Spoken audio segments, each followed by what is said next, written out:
থানায় যাওয়ার পরে ছাত্রদলের সন্ত্রাসীরা থানায় গিয়ে মব তৈরি করে তার সাথে যারা সঙ্গী ছিল তাদের উপর প্রথমে হামলা করে। ওইখানে সাংবাদিকরা ছিল, প্রায় 15 জন সাংবাদিকের উপর হামলা হয়। পরবর্তীতে ডাকসু নেতৃবৃন্দ, ডাকসুর নির্বাচিত প্রতিনিধি মুসাদ্দিক, এবি জুবায়ের, জুমা উম্মে সালমা সহ হল সংসদের জুলহাস, আলভি এবং বিভিন্ন পর্যায়ের নেতৃবৃন্দ সেখানে উপস্থিত হয়। তাদের উপর নৃশংস কায়দায় হামলা হয় এবং আপনারা দেখতে পেয়েছেন মুসাদ্দিক এবং জুবায়ের উপর কীভাবে নৃশংস কায়দায় হামলা হয়। এবং জুলহাস, মহসিন হল সংসদের সাংস্কৃতিক সম্পাদক, তার উপর এমনভাবে হামলা হয়, তার কানের মধ্যে এমনভাবে আঘাত করা হয়, তার কানের পর্দা ফেটে গেছে এবং এখন পর্যন্ত সে কানে শুনতে পাচ্ছে না। এবং এর পরিপ্রেক্ষিতে আমরা দেখতে পেয়েছি পরবর্তীতে যেই শিক্ষার্থী ফেক একটা প্রোটোকলের ভিত্তি করে আব্দুল্লাহ মাহমুদকে থানায় যে জিডি করতে গিয়েছিল, তাকে প্রায় 10.5 ঘন্টা থানার মধ্যে, প্রথমে শাহবাগ থানায় এবং এরপরে ধানমন্ডি থানায় তাকে হয়রানি করা হয়। এবং পরবর্তীতে আমরা শাহবাগ থানায় যাই এবং এরপরে ধানমন্ডি থানায় যাই। থানায় যাওয়ার পর পুলিশের উচ্চপদস্থ যে কর্মকর্তারা আছে তাদের সাথে কথা বলি এবং আমরা বলি এর মধ্যে আপনারা জানতে পেয়েছেন বিভিন্ন ফ্যাক্ট চেক যে প্রতিষ্ঠানগুলো আছে তার মাধ্যমে তারা পরিষ্কার করেছে, ইউমার স্ক্যান থেকে শুরু করে সকল ফ্যাক্ট চেক প্রতিষ্ঠান, সরকারি যে তথ্য মন্ত্রণালয়ের যে ফ্যাক্ট চেক প্রতিষ্ঠান আছে তারাও এটা কনফার্ম করেছে এটা একটা ফেক প্রোটোকল। তো এরপরও তাকে প্রায় 10.5 ঘন্টা থানার মধ্যে মানসিকভাবে তাকে হয়রানি করা হয়। আমরা যখন পুলিশকে জিজ্ঞেস করছিলাম, পাঞ্জাবের জগতে একটি বিশ্বস্ত নাম শাবাব এথনিক ওয়্যার, উচ্চপদস্থ যে কর্মকর্তারা আছে আপনার কিসের বেসিসে তাকে থানায় রাখছেন, তখন তারা বলছিল উপরের নির্দেশ। সেই ফেসিবাদে আমরা যেভাবে আমরা দেখতে পাইতাম উপরের নির্দেশে শিক্ষার্থীদেরকে গুম করা বৈধ ছিল, খুন করা বৈধ ছিল, কাউকে নির্যাতন করা বৈধ ছিল, মামলা করা বৈধ ছিল, তাকে কোনো অভিযোগ ছাড়া থানায় রেখে দেওয়া সেটা বৈধ ছিল।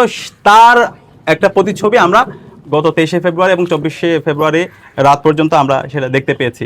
তো এর প্রেক্ষিতে আমরা বিশ্ববিদ্যালয় প্রশাসনের সাথে সেদিনে যোগাযোগ করেছিলাম। বিশ্ববিদ্যালয় VC, pro-VC, proctor, provost standing কমিটির চেয়ারম্যান, আমরা সবার সাথে যোগাযোগ করেছি।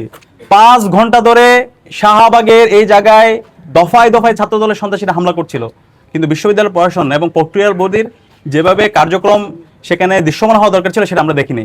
আমাদের কাছে মনে হয়েছে সেই 23শে এপ্রিল বিশ্ববিদ্যালয়ের প্রশাসন, রাষ্ট্রীয় প্রশাসন, পুলিশ সবাই একাকার হয়ে, ছাত্রদল এবং বিভিন্ন দল, যুবদল সহ বহিরাগত সন্ত্রাসীরা সবাই একাকার হয়ে ঢাকা বিশ্ববিদ্যালয়ের শিক্ষার্থী, সাংবাদিক এবং আমাদের ডাকসুর নেতৃবৃন্দের উপর নৃশংস কায়দায় হামলা করে এবং সে হামলা আগে থেকে একটা পূর্ব পরিকল্পিত ছিল। তো এই ঘটনার পরে আমরা বিশ্ববিদ্যালয় প্রশাসনকে ফোন দিয়েছি এবং আপনারা জানতে পেরেছেন একটা 24 ঘন্টা এবং 48 ঘন্টার মধ্যে প্রতিবেদন বের করার জন্য একটা কমিটি করা হয়। তো 24 ঘন্টা এবং 48 ঘন্টা পার হয়েছে, সেই রিপোর্ট এখন আজকে আমরা জিজ্ঞেস করেছিলাম সেই রিপোর্টে আপনারা কি পেয়েছেন। আমরা দেখতে পেয়েছি সাংবাদিকরা সেই দৃশ্য ধারণ করেছে যারা হামলা করছে এবং তালিকাগুলো ইতিমধ্যে সাংবাদিক সমিতি এবং বিভিন্ন ছাত্র সংগঠন এবং আমাদের পক্ষ থেকে আমাদের যারা ভিকটিম ছিল মুসাদ্দিক, জুবায়ের সহ সবাই তাদের তালিকা চিত্রসহ বিশ্ববিদ্যালয় প্রশাসনের কাছে জমা দিয়েছে। তাদের বিরুদ্ধে আপনারা কি ব্যবস্থা গ্রহণ করেছেন? তো তারা বলছে তাদের আরো অধিকতর তারা তদন্ত করছে। তো আমরা বিগত সময় দেখতে পেয়েছি এরকম তদন্ত কমিটি হয়েছে, তদন্ত কমিটি করার পরে তারা এই তদন্তের অধিকতর তদন্তের কথা বলে এইভাবে দায় মুক্তি দেওয়া হয়েছে।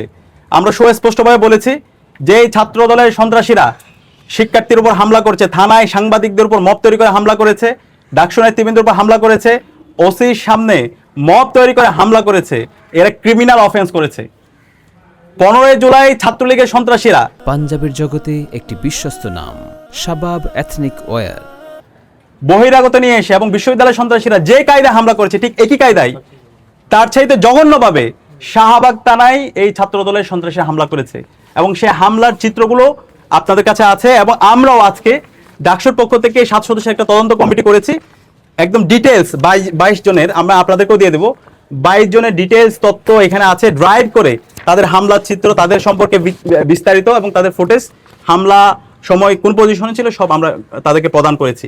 তো আমরা তাদেরকে বলেছি দ্রুত সময়ের মধ্যে এই চিহ্নিত যে সন্ত্রাসীরা আছে সকল সন্ত্রাসীদেরকে বিশ্ববিদ্যালয় থেকে তাদেরকে বহিষ্কার করতে হবে এবং বিশ্ববিদ্যালয়ের উদ্যোগে এই সন্ত্রাসীদের বিরুদ্ধে থানায় মামলা করতে হবে।